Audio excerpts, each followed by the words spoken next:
Filled with a mix of excitement and fear, Adaku walked out of her room to go welcome her husband when she met a man who appeared pale and lifeless. "What is going on here?"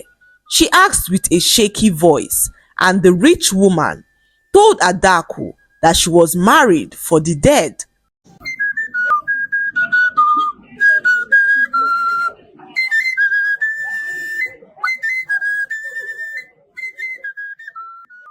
Once upon a time, there was a girl who lived in the village of Amawo with her uncle and his wife. Her name was Adaku, and her parents died a few weeks after she was born, leaving her in the care of her uncle and his wife, who were petty traders in the village market. Adaku's uncle and his wife were so poor and struggled to make ends meet. Oftentimes, Adaku would hawk food items on her head around the village to enable her make some money for her uncle and his wife. One day, Adaku was hawking food items when she came across an old woman who said some weird things to her. The old woman told Adaku that in life, everything is not as it seems, and that Adaku should be careful not to make a mistake in the coming weeks, as every decision she takes should be thought through properly. Adaku was shocked to hear this from a total stranger, as she wondered what the old woman was talking about. She thanked the old woman for her advice as she continued to hawk her food items around the village. Night came, and Adaku retired home exhausted and hungry. As she approached their hut, she heard a loud cry and rushed in to check what was happening. Adaku met her uncle's wife, crying profusely, and asked what was going on. Her uncle's wife then revealed to her that her uncle collapsed that evening and was in a critical condition at the village herbalist's hut. The village herbalist had requested for some herbs which were rare and expensive, and his wife had no money to purchase the herbs. When Adaku heard this, she quickly brought out all the money she realized from her day's sales, but it was still not enough. Sad and confused, Adaku rushed out of their hut to the night market where they sold rare herbs. She tried to see if she could get the herbs on credit to pay back in a few days' time, but no one agreed to give her the herbs on credit. Adaku was so scared as she could not stand anything happening to her uncle, who was her only blood relative alive. As Adaku was about leaving the market, she saw a woman who sold herbs by the corner. She decided to try her luck once more to see if the woman would be so kind to give her the herbs on credit. Adaku approached the woman and pleaded, but the woman refused.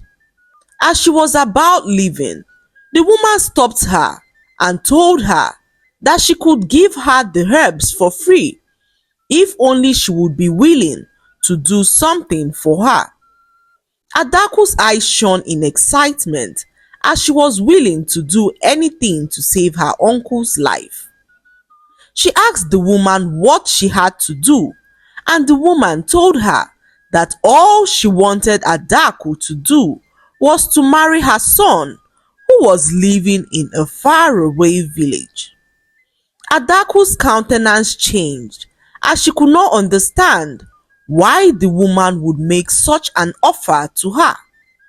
The woman then told Adaku that she had been watching her for a very long time and noticed how good she was to her family and the people around her. The woman was so rich in the village and owned the largest herb farm in their village. No one had ever seen her son before, but news of her son, who people believed was living in a faraway village, circulated around the village sometime, and many even talked about how rich the woman's son was. Adaku, on hearing the woman's proposal, declined the offer as she returned home empty-handed.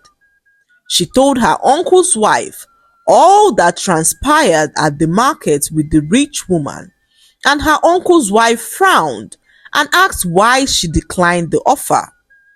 Adaku explained to her that she could not understand why a woman would want her to marry her son in exchange for mere herbs. Her uncle's wife, desperate to save her own husband, convinced Adaku that it was a small sacrifice that she had to make for the well-being of their family. She reminded Adaku of the fact that her husband was Adaku's only blood relative alive, and Adaku had no choice than to agree to marry the rich woman's son. The next morning, Adaku approached the rich woman to inform her of her decision to marry her son, and the woman told Adaku that the marriage ceremony would be conducted first before the herbs would be released to her. However, she revealed to Adaku that her son was still far away and would be unavailable till a few days, but that if Adaku required the herbs urgently, the marriage ceremony could be conducted immediately in her son's absence, so that she could give Adaku the herbs to go save her uncle. Filled with desperation, Adaku agreed to carry on with the marriage immediately, as she feared what further delay would do to her uncle, who was in a critical condition at the time. The preparations for the wedding commenced, and that evening Adaku was married to the rich woman's son, who she had never met before. The rich woman then gave her the herbs to go save her uncle, and Adaku, although worried about the decision she just made, was happy that her uncle would be all right. The thought of this wiped away every worry she had in her heart. The next day, Adaku moved into the rich woman's house, which was also her husband's house, as tradition puts an obligation on a newly married woman to move into her husband's house after marriage. For days, Adaku waited patiently to see her husband, as his mother told her that he would soon arrive their village. But as the days passed, Adaku's newly married husband did not arrive. One night, Adaku was about going to bed when the rich woman walked into her room to inform her that her husband had arrived.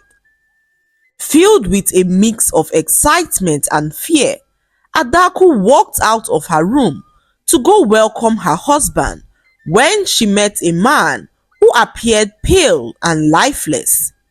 "What is going on here?"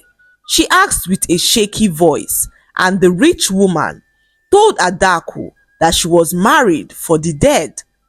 Adaku opened her eyes in shock, as she could not believe what the rich woman was saying. Tears of regret gushed down her eyes as she remembered what the strange woman told her the other day when she was hawking on the street. Adaku confronted the rich woman, demanding an explanation, and the rich woman confessed that she wanted an heir to preserve her family name, even if it meant deceiving Adaku. Adaku told the woman that she was no longer interested in the marriage, but the woman told her that she had no option, as the marriage ceremony had already been conducted.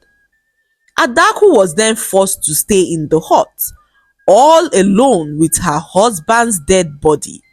The rich woman locked her up in the hut, as this was the final process to legitimize the marriage ceremony, because if Adaku failed to spend the night under the same roof with her husband, her marriage to him can be dissolved and rendered invalid.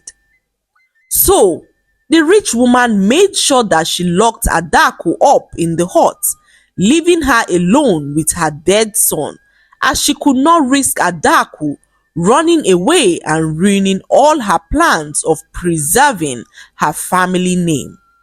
The rich woman knew that no woman in her right frame of mind would agree to marry her dead son, so she preyed on Adaku's situation to coerce her into marrying her dead son. Adaku, all alone in the hut with the rich woman's dead son, screamed in fear. Goosebumps filled her body as her imaginations began to run wild. Adaku continued to cry as she pleaded for someone to come save her. For hours, Adaku cried as she had never been so afraid in her life. She stood at a corner, unable to move, as she stared blankly at the young man's lifeless body. Unable to escape, Adaku wept aloud as she heard a loud bang on her door. Filled with fear, Adaku ran to hide as she watched what was going on.